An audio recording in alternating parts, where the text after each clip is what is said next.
Selamat datang di Mindset. Terima kasih sudah berkunjung pada channel ini. Tetap dukung channel ini dengan cara subscribe, like, share, berikan komentar-komentar yang konstruktif, dan jika ada hal spesifik yang ingin didiskusikan lebih lanjut terkait persoalan-persoalan hukum, dapat mengirim pesan surat kepada kami melalui email yang telah kami sertakan dalam deskripsi video ini. Berbicara soal perjanjian jual beli, maka perjanjian jual beli adalah merupakan perjanjian timbal balik antara pembeli dengan uang dan penjual dengan barang. Unsur esensi terpenting dari suatu perjanjian jual beli adalah terletak pada objek, uang dan barang. Tidak boleh mengalami perubahan dari objek tersebut. Ketika mengalami proses perubahan dari objek tersebut, maka bukan lagi merupakan perjanjian jual beli, tetapi telah mengalami perpindahan dari perjanjian jual beli kepada perjanjian lainnya. Nah, secara perdata, kekuatan mengikat suatu perjanjian jual beli itu dimulai ketika disepakati atas objek-objek tersebut, disepakati atas barang dengan harga tersebut. Ketika disepakati terhadap barang dan harga, maka kekuatan mengikat sudah dimulai secara perdata walaupun belum dilakukan proses penyerahan. Ini ditegaskan dalam pasal 1458 KUH Perdata. Nah, tentunya kita pernah melakukan transaksi jual beli, apakah itu di mall, apakah itu di minimarket, di toko, di kios. Kita mungkin pernah mengalami satu peristiwa di mana pada saat kita mau membeli suatu barang, sebut saja Pepsodent dengan harga Rp18.000,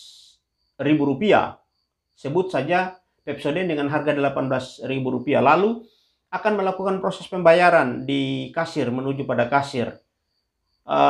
Puncak dari suatu perjanjian jual beli ada pada livering, ada pada penyerahan barang, ada pada penyerahan uang.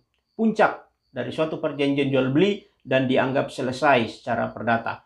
Lalu pada saat melakukan proses pembayaran, kita menyerahkan uang Rp20.000.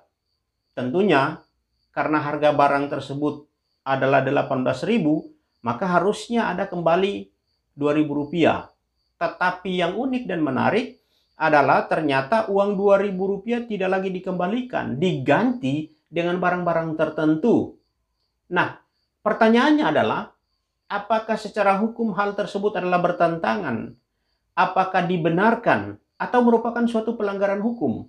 Kalau itu merupakan suatu perbuatan hukum, bagaimana mekanisme pertanggungjawabannya? Nah, tentunya ketika kita tidak mengembalikan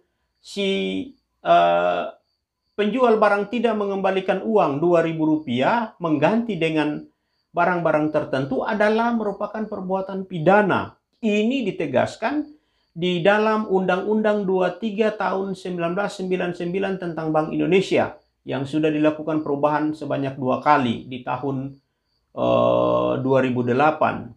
Dalam pasal 2 ayat 3 ditegaskan bahwa setiap perbuatan yang menggunakan uang atau mempunyai tujuan pembayaran atau kewajiban yang harus dipenuhi dengan uang jika dilakukan di wilayah negara Republik Indonesia wajib menggunakan uang rupiah, kecuali apabila ditentukan lain dengan peraturan Bank Indonesia.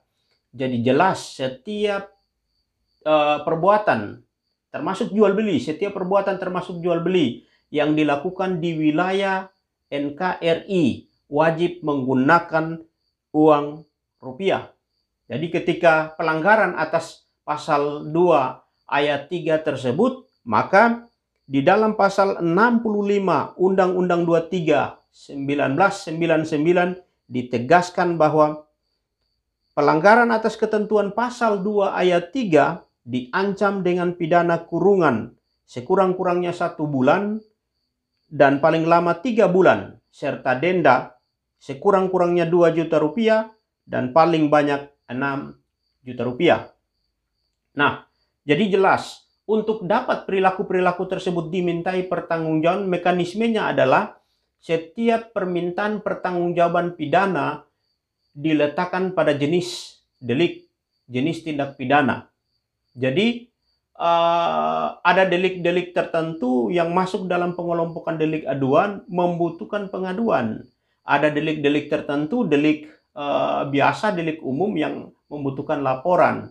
Jadi ketika kita berdiam diri atas perilaku-perilaku tersebut, menerima barang yang diberikan sebagai ganti uang kembali, maka tidak ada persoalan hukum. Akan menjadi persoalan hukum ketika kita tidak menerima barang tersebut dan mempersoalkannya, membawa ke polisi agar ditindaklanjuti lebih lanjut untuk dimintai pertanggungjawaban berdasarkan atas aturan yang berlaku. Ingat, catatan adalah harus dilakukan proses pelaporan, harus dilakukan proses pengaduan terlebih dahulu agar perkara-perkara tersebut dapat ditindaklanjuti ke tahapan penyidikan, dan seterusnya. Tanpa itu tentunya polisi tidak dapat bertindak lebih. Nah, catatan terpenting yang mau saya ingatkan adalah bijaklah dalam mengambil setiap keputusan atas perkara yang kita alami. Kalau perkara-perkara tersebut dimungkinkan diselesaikan secara musyawarah, sebaiknya diselesaikan secara musyawarah. Bisa dibayangkan uang sejumlah Rp2.000 lalu kemudian perkara-perkara tersebut harus diselesaikan berdasarkan mekanisme hukum. Tidak terlalu elok. Memang terhadap pelanggaran terhadap peraturan perundang-undangan tidak digantungkan pada nilai. Tidak digantungkan pada nilai. Karena pelanggaran maka seyogianya harus dimintai pertanggungjawaban. Tetapi ketika kita ada dalam peristiwa itu dan mengambil sikap secara bijak, maka perkara itu selesai tanpa harus kemudian menjadi persoalan yang merugikan orang lain, menjadi persoalan yang lebih luas lagi. Mungkin ini beberapa hal yang bisa saya bagikan. Semoga memberikan sedikit edukasi kepada kita semua tentang bagaimana bertransaksi secara bijak, tidak harus merugikan orang lain. Tetap dukung channel ini dengan cara subscribe, like, share, berikan komentar-komentar yang konstruktif, dan jika ada hal spesifik yang ingin didiskusikan lebih lanjut terkait dengan persoalan-persoalan hukum, dapat mengirim pesan surat kepada kami melalui email yang telah kami sertakan dalam deskripsi video ini. Sekian dari saya. Salam hormat.